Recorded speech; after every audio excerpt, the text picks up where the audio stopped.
За тэгш эхэлж. Яриад эхэлчихв. Тэгэхээр асуудал асууж явчих юм. За өнөөдөр миний би өөрийнхөө жижигхэн өрөөнд хэвлийн хурал зарлаж байна. За хэвлийн хурал зарлж байгаа зорилго шалтгаанаа товчхон тайлбарлая. Өнөөдөр Монголын нийгэмд ард түмний амьдрал үнэхээр хүндрэлээ. Олон түмэн маань хүнснийхээ бүтээгдэхүүнийг ч хоол хүнсэж авч чадахгүй байдалд орлоо өдөр шөнөгүй бензинд очирлож ард түмний амьдрал, аж ахуйн нэгжүүдийн амьдрал, бизнесийн амьдрал үндсэндээ зогсон байдалд орчихлоо. Одоо тэгэж яах вэ гэдэг асуулт гарч ирж байна. Яах вэ? Бид бие биенээ муу хэлсээр л байна. Бид бие биенээ хараасаар л байна. Буруутны хайсаар л байна. Бидний ганцхан чаддаг ажил байна. Коммент бичих. Сошиал руу комментор бие биенээ хараах. Энэ усад нэг ч сайн хүн байхгүй боллоо. Нэг ч сайн нам байхгүй боллоо. Нэг ч сайн хөдөлгөөн байхгүй боллоо. Нэг ч их оронч байхгүй боллоо. Бүгдийг нь харлуулад муу хүн болгочихсон. Одоо тэгэд Монгол улсыг хэн аврах юм бэ? Монголын төлөө хэн тэмцэх юм бэ? Би бас тэр муу хүмүүсийн нэг нь учраас энэ асуултыг тавих гэж өнөөдөр энэ хэвлэлийн хурлыг хийж байна. Гэхдээ би хэдэн залуучуудад баяр хүргэх гэж энэ хэвлэлийн хурлыг хийж байгаа. Баяр хүргэх гэж. Монголд сүүлийн 10 жилийн дотор олон сайхан ном гарсан.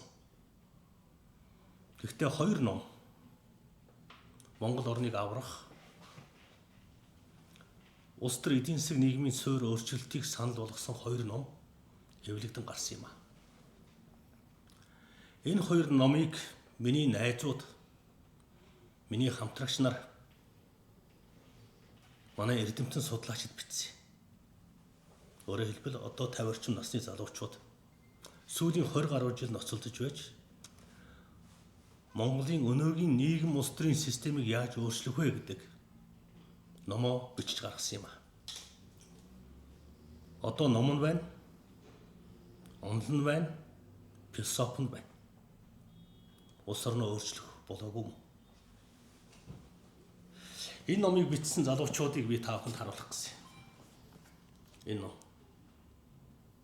Монгол орныг яаж өөрчлөх вэ гэдэг том суурь судалгаан дээр суурилсан номыг судлаач Лавгсүрэн, Ууганбаатар, Зоригтбаатар, Сайнбаяр, Сүхболд, Аюулгүй, Гантулга гэдэг залуучууд мөн миний бие оролцож 9 хүний бүрэлдэхүүнтэй үндсэн хуулийн философи шинэ хувьсгал гэдэг хоёр номыг бичсэн байгаа.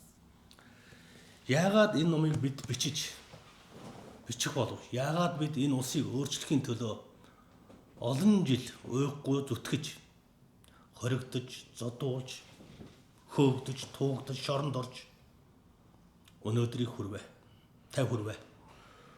Би одоо 51 настай. Энэ улсыг өөрчлөх ёстой гэж хэлснийхаа төлөө 3 удаа шоронд орлоо. Эхний удаа цаазын ялтай ганц удаг сууж ийлээ. Хоёр дахь удаа 4 жилийн өмнө энэ 461-т 2 сар хэрэгдлээ.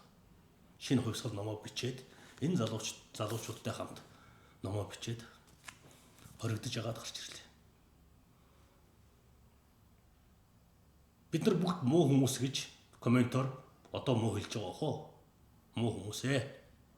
Гэхдээ Монгол улсын иргэн бүр улс орноо өөрчлөхийн төлөө, аврахын төлөө, ирээдүйнхээ төлөө, хүүхдүүдийнхээ төлөө, эх орныхоо төлөө үгээ хэлэх ёстой, номоо бичих ёстой, зүтгэх, тэмүүлэх, хөдөлмөрлөх ёстой гэж бид ойлгодог. Муу хүн ч гэсэн хөдөлмөрлөх ёстой. Муухай хүн ч гэсэн зүтгэх ёстой. Өөр хүүхдийнхээ төлөө. Тэгээд хэвлэлийн хурлын эхэнд би Монголоо өөрчлөе гэж шинэ хувьсгал болон шинэ үндсэн хуулийн философийг бичсэн энэ залуучуудад талархал илэрхийлэхийг хүсэж байгаа. Хоёрдугаарт би нэг зүйлийг хэлхийг хүсэж байгаа. Энэ улсад одоо нэг ч сайн хүн байхгүй болсон. Нэг ч сайн хүн байхгүй болсон. Ерөнхийлөгч нь муу хүн, ерөнхий сайд нь муу хүн, их хурлын гишүүд нь муухай, Бацандан бас хамгийн муу хүн, бүх намууд муухай, бүгд муу болсон.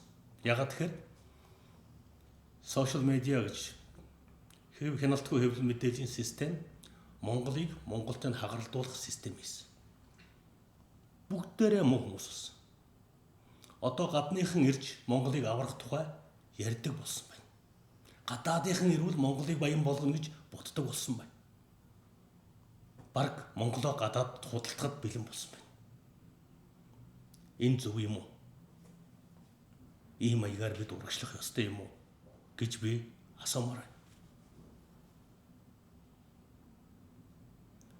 Одоо яах юм бэ гэж хүмүүс асууж байгаа. Бензин доочрлож бухимдаж байгаа монголчууд одоо яах вэ гэж өдөр болго ярьж байна.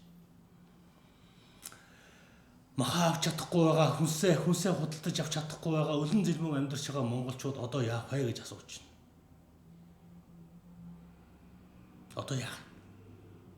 Би энэ муу хэлээд комментээр муу муха хараалаа урсгаад л суугаад байх юм.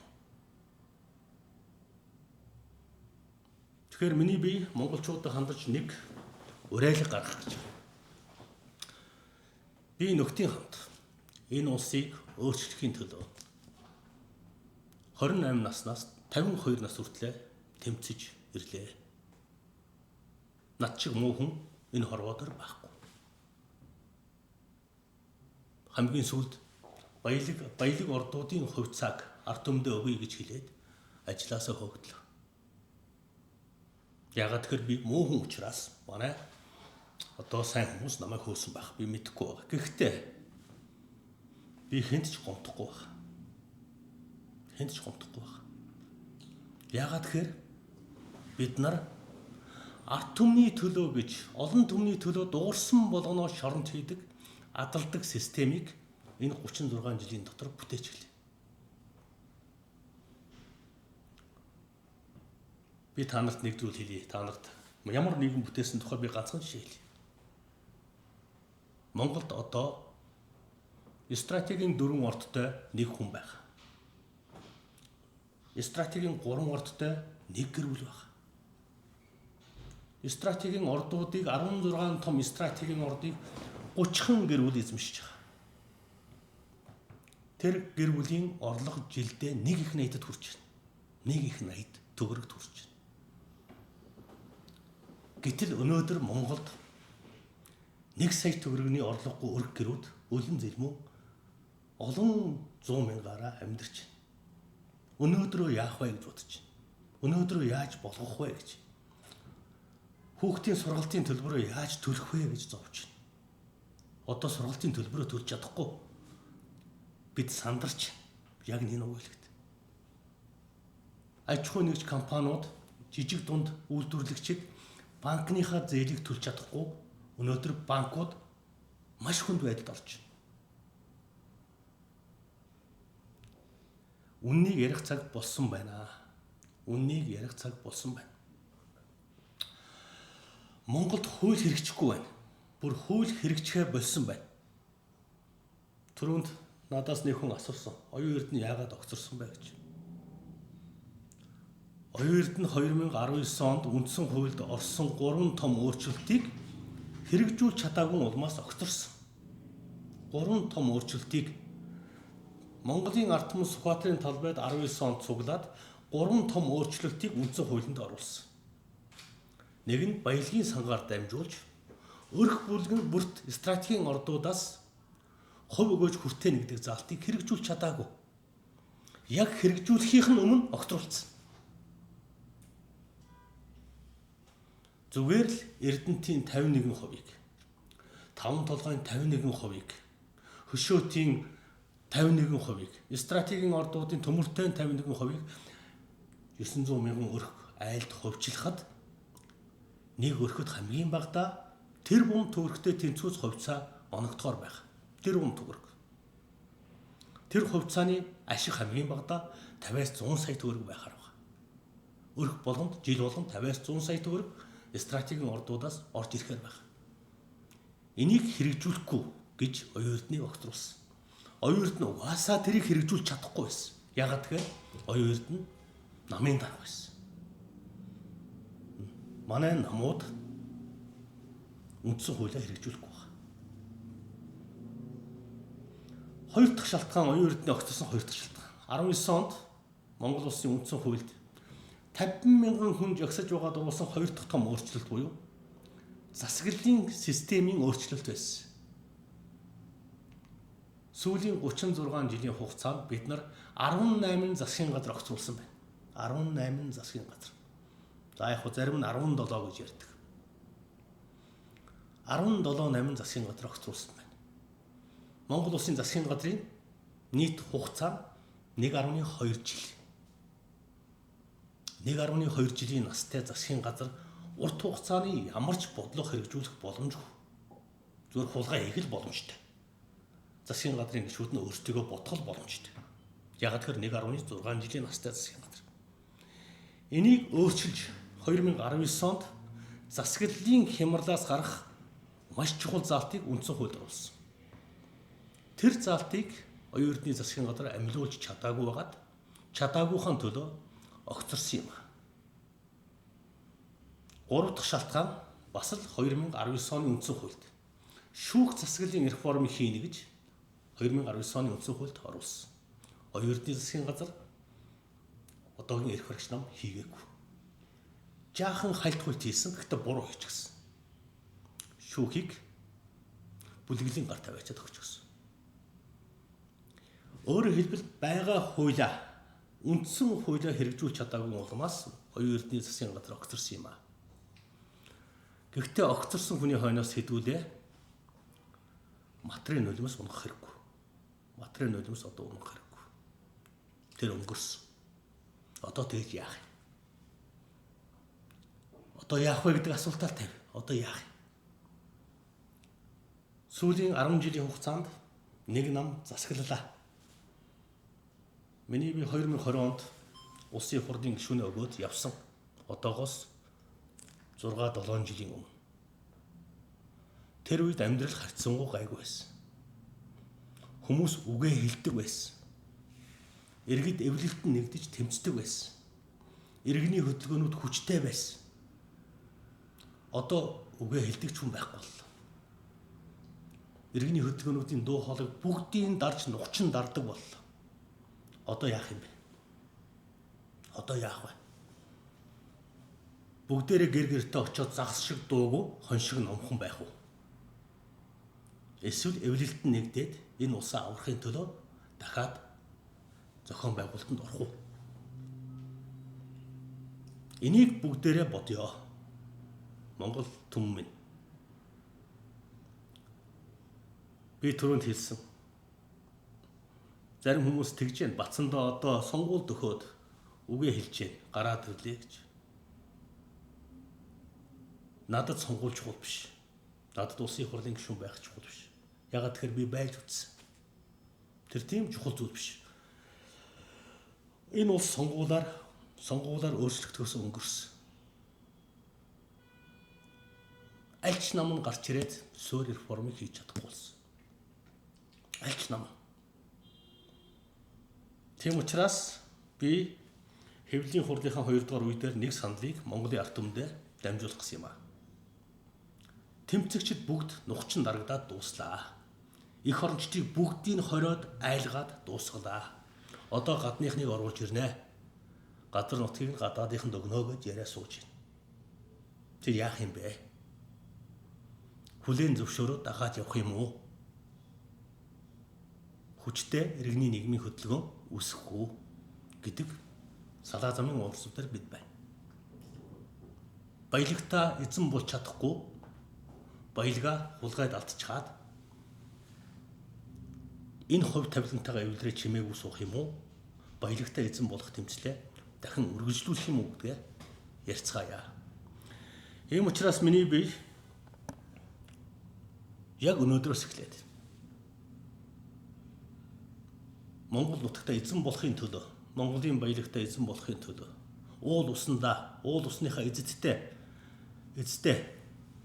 өвөг дээдсийн сургаал номлолтын дагуу богд уулын дугуйлан байгуулж байна. Монголын уламжлалт ёсонд ард авиршийн тэмцэл цаг үе хүнд болсон үед цэцэг нуурын дугуйлан байгуулагддаг байсан. Ховд аймгийнхан цэцэг нуурын дугуйлангаа байгуулж байгаа тэмцдэг байсан. Дарингийнхан дарь овооны дугуйлангаа байгуулж байгаа тэмцдэг байсан. Манай мөнх хоёр говийнхан бол онгол хөдөлгөөнөө байгуулж байгаа тэмцдэг байсан. 2000-аад оны эхний үед бол эрүүл нийгмийн төлөө хөдөлгөөнөө байгуулаад тэмцдэг байсан. Одоо тэмцэхгүй юм. Хөдөлгөөнүүдээ дугуйлангуудаа байгуулахгүй юм. Эсвэл компьютерийн ард коммент тавьж суух юм уу? Монголчуудаа би уриалж байна. Нутаг усаа хамгаалаа. Сүхбаатар аймгийн Эрдэнэ цагаанчууд өнөөдөр дээрлэхүүлж байгаа. Нутгаа булаалгаж байгаа. Эрдэнэ цагаан суманд лагчин вандад хайрхан гэж өвгдийн шүтэн хайрхан байдаг. Эрдэнэ цагаанчууд, Сүхбаатарчууд лагчин вандан хайрхны дугуйлангаа байгуулаа. Даргангчууд дарь овоо дугуйлангаа байгуулаа. Сүхбаатарчууд алтан овоо дугуйлангаа байгуулаа. Улаанбаатарчууд богд уул дугуйлангаа, Туулгол дугуйлангаа, Архангайчууд булган уул дугуйлангаа, Увсынхан Чандман уул дугуйлангаа, Хантайшир уул дугуйлангаа байгуулаа. Одоо нутаг усаа хамгаалах цаг болсон. Уул усаа хамгаалах цаг болсон.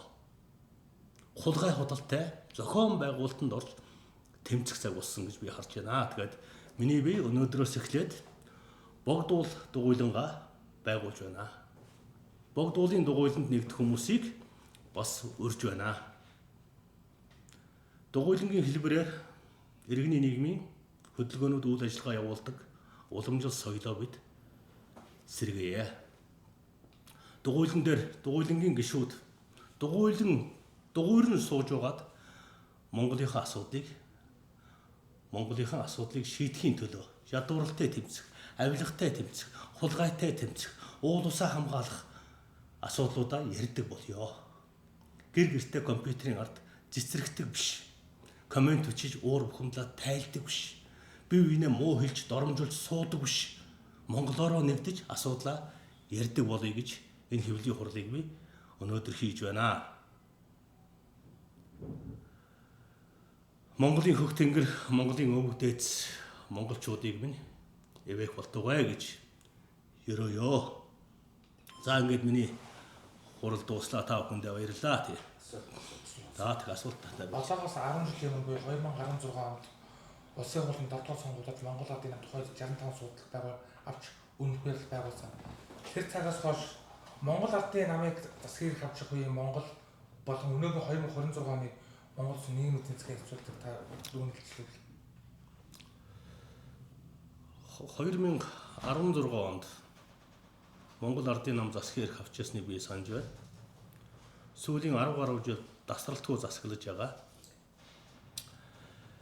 Амьдралын чанар, ард түмний амьдрал, шударга ёсны хэмжүүр эрс муудсан он жилүүд байсан гэж бид харж байгаа. Энийг монголчууд бүгдээрээ мэдж байгаа.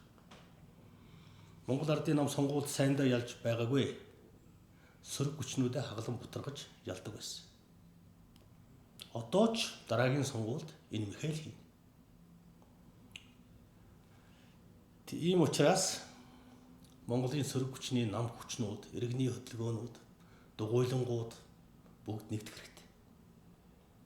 Төрийг өөрчлөх хэрэгтэй. Засаглалаа, эрх мэдлээ нам нэртэй корпорациудаас авах хэрэгтэй. Эрх баригчдын ард санхүүжүүлдэг хэдэн корпорациуд байгаа. Корпорацийн засаглалыг халах хэрэгтэй. Корпорацийн эзэд өнөөдөр намын эрх мэдлийг авсан. Намаар дамжуулж Монголын төрийн эрх мэдлийг булааж авсан байна. Шуудхан хэлэхэд корпорацийн эзэд өнөөдөр Монголын ард түмний нуруунд дээр дийлж давшгүй өндөр татвар тогтоож байгаа. Корпорацийн эзэд. Монголын нийгэм өнөөдөр корпорацийн эзэдийн нийгэм болсон. боолын нийгэм болсон. Боолын төр бол боолын эзэдийн төр байсан. Өнөөдөр Монголын төр бол корпорацийн эзэдийн төр байна. Ийм учраас корпорацийн засаглалыг бид зогсоохын төлөө явах ёстой гэж бид харж байгаа тийм. Одоогоос 10 жилийн өмнө болсон улсын хурлын сонгуульд Ардс намын гол хэлсэн шалтгааныг олон нийтийн зөвс улсын хурлын дараагаас зэн хурдгаажсан Эрдэнэтийн 49-р долбоос тайлбарж ирсэн. Ерөнхийдөө цаас хэлбүүд орч Эрдэнэтийн 49 Эрдэнэт бол одоо тижээлэн дуусж байгаад үеэ өнгөрөөсөн сайд үнэгээд ерөнхийлж байхдаа улсын хурлын тэмдэглэлээр хэлсэн шүү дээ.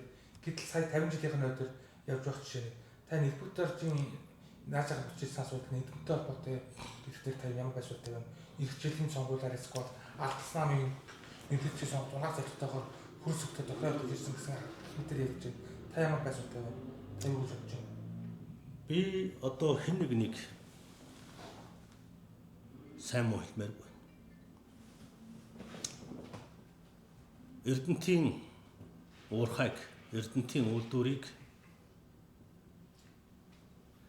хэн юу гэж хэлж байсныг ард түмэнд өгөхгүй гэж 10 жилийн өмнө хэн ярьж байсныг бид бүгдээрээ санаж байгаа. Гэхдээ тэр хүн өнөөдөр Эрдэнэтийн баяр дээр очиод Эрдэнэтийн үйлдвэрийг ард түмэнд өгөх зүйтэй гэж сая 10 жилийн дараа ухаарлын үгээ, ухаарсан сэтгэлээ илэрхийлсэн. Тэгэхээр тэр хүн алдаж болно. Тэр хүн алдаагаа зассан болов уу гэж би итгэж байгаа. Өөрөөр хэлбэл Эрдэнэт, Таван толгой, Хөшөөд, Монголд цайрт минерал энэ том ордуудынхаа 51% ард түмэндээ өрх гэрүүдэд айлуудад одоо хувьчлаа. Өгөө. Би түрүүнд хэлсэн Монголын нэг айл 4 стратегийн орд дангаараа эзэмшиж байна гэж. Гэхдээ яагаад Сүхбаатарт байгаа Доржийн гэрүүл, Ховдод байгаа гэрлээгч, Увсад байгаа Бата ах Монголын бүх том стратегийн ордуудын хувьцааг эзэмшиж болохгүй гэж. Ийм их баялагтай байж тэд маань яагаад ядуу амьдрах ёстой гэж. Эдийн засгийн том хувьсгал бол баялагын хуваарлтын хувьсгал байдаг. 96 2000 оны хооронд ховчлол хийхдээ манай дарга нар бүх том үйлдвэрүүдийг гадрын хэвлийн баялагийг 30 гэр бүл 300 хүн хуваагаад авчихсан. Үүнээс болоод өнөөдөр баян хоосны ялгаа тэнгэр тулчихлаа. Өнөөдөр тэр 30 гэр бүлч ард түмнээс айдастай амьдарч байна. Тэр 30 гэр бүлийг айлгах нь бидний зорилго биш. 3 сая 500 мянгуула Монголын 900 мянган гэр бүл бүгдээрээ баян чинээлэг амьдрах нь, хөрөнгөтэй мөнгөтэй амьдрах нь, аз жаргалтай амьдрах нь бидний зорилго гэж бид харж байгаа. Одоо эдийн засгийн реформ хийцгээе. Ерөнхийлөгч байсан хүмүүс Америкаас ирээд ухаарлын дуугаа сая бидэнд бас хэллээ. Тэр хүн ухаарсан байна гэж би хэлж байгаа тийм. Таны ярьж байгаа хувьсгал бол одоо хуулийн хувьсгал яриад байх шиг байна. Тэгээ үндсэн хуулийн талаар бол олон янзын төслүүд явдаг шүү дээ. Таны өнөөдрийн танилцуулж байгаа ном бол яг үндсэн хуулийн төсөл биш, тайлбар философи гэж юм. Тэгээ энэ таны ярьж байгаа энэ хувьсгал энэ ном хоёр ер нь яаж холбож байгаа? Энэ талаар төвчмөн мэдээлэл. Ганцхан жишээ хэлье. Ярил маш олон зүйл байгаа. Өнөөдөр Монгол улс 126 гишүүнтэй парламенттай болсон. Энэ 126 парламентод сонгогдохын тулд хамгийн багадаа 2 тэрбум төгрөг зарцуулж байгаа. 2 тэрбум төгрөг зарцуулж чадчихна гэдэг бол энэ парламент баячуудын парламент гэсэн үг. Язгууртуудын парламент болсон гэсэн үг. Баячууд зөвхөн баячуудыг л хамгаалдаг, өөрсдийгөө л хамгаална. Ард түмнийг хамгаалахгүй. Бид 92 онд ард түмний парламент байгуулсан гэж итгэсэн боловч өнөөдөр Монголын парламент, баячуудын парламент, олигархуудын парламент, корпорациудын төлөөлөл суудаг парламент болж байсан. Энийг дэлхийн улс орнуудад яаж зассан бэ? Яаж өөрчилсөн бэ? Англид бол язгууртнууд удирддаг тэр цагт язгууртнуудыг баячуудыг хязгаарлахын тулд нийтийн танхим байгуулж гисэн. Өөрөөр хэлбэл доод танхимыг нь ард түмний танхим байгуулж гисэн. Орон нутаг болгоноос, сум болгоноос, хороо болгоноос ард түмэн энэ жирийн иргэд төлөөлж орж ирдэг хоёр танхимтай парламентын системийг хийж гисэн. Бүх хуулийг хоёр танхимаар хилэлцэж баталдаг болгосон. Өнөөдөр монголчууд бид 126 гишүүнтэй баячуудын парламенттай болчихлоо. Корпорациудын төлөөлөл суудаг, өөрөөр хэлбэл шинэ үеийн язгууртнуудын парламенттай болчихлоо. Тэд корпорацийн захиалгаар бидэнд татвар тогтоодог. Биднээс татвар авдаг. Биднийг дарамталдаг. Одоо бүр гадныхныг оруулж иж монголчуудыг хөөж явуулах тухай яриа сууж байгаа. Энийг л өөрчлөе гэж шинэ хувьсгал номоо бичсэн. Энийг л өөрчлөе гэж үндсэн хуулийн шинэ философи манай найзууд, хамтрагч нар маань, эрдэмтэн философчид маань бичсэн байгаамаа. Энэ үзэл санааны төлөө миний бие олон жил явж олон удаа нөгөө 461 ганц удагт хоригдлоо. Гэхдээ Бацамдан гэдэг хүн энэ улсаас нэгч төгрөг, нэгч хадаа сулгаа хийгээг учраас өнөөдөр эвэрүүл сав сарвал гин буруугүй гэдгээ нотлуулчаад та нарын өмнө сууж байна. Одоо таныг болон иргэний хөдөлгөөнд ярихаар ингэдэг л дээ. Одоо газар нутгаар чөлөөлөл өргөн Монголын ярихаар одоо эдгээр нөхцөл бол баялаг бүтээлчд хамгийн халтай зүйл ярьдаг. Гадаадны хөрөнгө оруулалт үргэх чинь эдгээр нөхцөл бол хам туслах бүтэц гацалж гэж ярьдаг. Энэ талаар амар байсуулах хэрэгтэй. Тэгэхээр би өнөөдөр улс төрөөс гараад 7 жил болж сүүлийн 2-3 жил ер нь хөндлөнгөөс улс төрийг ажиглаж байгаа. Манай корпорацийн захирлууд, манай стратегийн орд эзэмшигчид, манай намууд Монголыг аварчих болов хөгжүүлчих болов гэж олон жил харлаа. Улам дордож байна. Таныг тэмцэгчд үгээ хэлэхээр хөөх гэж байна, туух гэж байна, улс орныг гацгааж байна. Тэгвэл тэмцэгчд бүгдээрээ үгээ хэлэх болчих. Эх орончид бүгд дууг болчих. Одоо дууг болчихлоо шүү дээ бүгдээрээ. Эсвэл бидний бүгдийн шоронд аваачаад хорчих. Энэ ард түмний амьдрал сайжрах нь хар. Авилгаас болоод, хулгайгаас болоод гадныхан Монголоос зугтаж гадны хөрөнгө оруулагчд. Өнөөдөр Эроотой байгуулсан гэрээ Америкийн шүүхтэр хүртэл авилга хулгайтай гэдэг нь тодорхой болчихлоо. Монголыг мүлжсэн, шулсан, ашиггүй гэрээ байгуулсан гэдэг нь тодорхой болчихлоо. Бид сүүлийн 36 жил юу хийвэ? Одоо улс орноо өмнөхөө муу хэлж, өмнөхөө харлуулахаас илүүтэй улс орныхоо энэ өнөөгийн буруу системийг, бузар системийг яаж өөрчлөх вэ гэдгээ ярих зүйтэй л гэж би харж байна тий. За баярлалаа. Тэгээ та нар маань ирсэнд маш баярлалаа. Өөр асуулт байна уу? Нэг асуулт байна. Та сая ярианда ерөнхий засгийн илбүүдээр ирээд одоо ухаарсан байна гэж ярьж штэ. Илбүүдээр гэдэг хүн бол бас нэг хэрэг толгойдод бас нэлээд жил Монголд ярьж чадахгүй байсан шүү дээ. Илбүүдээр гэдэг хүн ирсний дараа саяхан өчигдрөөс байна уу да Бодлогын хөгжлийн банкны Эрдэнэ үйлгийг бас Монголдо ирлээ гэдэг зүйл бас захин орчин зарим мэдээллийн сайтуудаар гарсан. Энэ хүн бас 4 жил гаруй хугацаанд гэрдэр толгойдод гадагшаа ивжүүл гэж явчаад ирээгүй байсан шүү дээ. Тэгээд эдгээр хүмүүс ингэж ирж байгаа нь цаг хугацааны хувьд зүгээр таасан гэж бодож байна уу? Эсвэл ямар нэгэн зүйлийг дохио гэж үзэж байна? Би нэг зүйлийг л харж байгаа. Монгол хүн Монголоосоо зугтаж гадаадад амьдрна гэдэг бол гутам шиг. Тэгэхээр ямар ч монгол хүн Монгол эх орондоо ирээсэй. Тэр нь хулгайч байна уу, худалч байна уу, авилгач байна уу? Хэрвээ хулгай худал ялзам хийсэн бол хууль хяналтын байгууллага шалгаасаа. Бие биенээсээ зугтаж амьдардаг монгол байж болохгүй. Үнэнтэй нүүр тууж амьдрий одоо. Үннийг ярьж амьдрий. Асуудлаа шийдэж амьдрий. Тийм учраас гаднаас ирж байгаа тэр монголчууд, монгол хүн тэр нь эрдэнэ илэгч байна уу, элбэгдэрч байна уу, сараа дондогч байна уу? Эх орондоо бүгдээрээ ирээд эх орноо хөгжүүлье. Ус орноо аврыг. Хүчээ нэгтгэе. Хулгай худал хийсэн бол хууль хяналтын байгууллагаараа шалгуулж явъя гэж би уриалах байна да тий. Та бол өнөөгийн хөрсгийг ерөнхий сайд тогтно хамгийн дэмжиж сонсныг гуйлдаа та муу байх. Та гэдэг сүүл 2022 оны ерөнхий төлөвлөлт шинэ хурцлог бичээ дараа хөрсөх намайг зандал хийж байна гэж та өөр фэйсбүүк дээр бүрдээ лайв хийжсэн шүү дээ. Тэр талаараа та яаж болох вэ? Яг энэ бол олон жилийн өмнөх болсон явдал. бид тухайн үеийн дарга нарыг дэмжих үедээ зөв юм дээр нь дэмжээд л явдаг байсан. Буруу үед нь шүүмжлээд хилээд л явдаг. Энэ бол улс төрчийн хооронд байдаг зүйл. Тэгэхээр одоо өнгөрсөн цаг дээр хэн нэгэн намайг тэгсэн, ингэсэн гэж бодож амьдрахаасаа илүүтэй ирээдүйн цаг руугаа харж, улс Монголоо бодож хамтарч урагшаа харж зүтгэх гэн зүйтэй гэж би харж байгаа. Одоо би 30 настай хүүхэд биш, 40 настай хүүхэд биш. Би 52-тай Батцандан та бүхний өмнө сууж байна. Буурал толгойтой Батцандан та бүхний өмнө сууж байна. Тэгэхээр амьдрал хүнийг өөрчилдөг. Би энэ муу хэлхээсээ илүүтэй харилцан хамтран ажиллаж улсаа яаж хөгжүүлэх вэ гэдгээ бүгдээрээ бодцгоё. За баярлалаа та бүхэндээ. За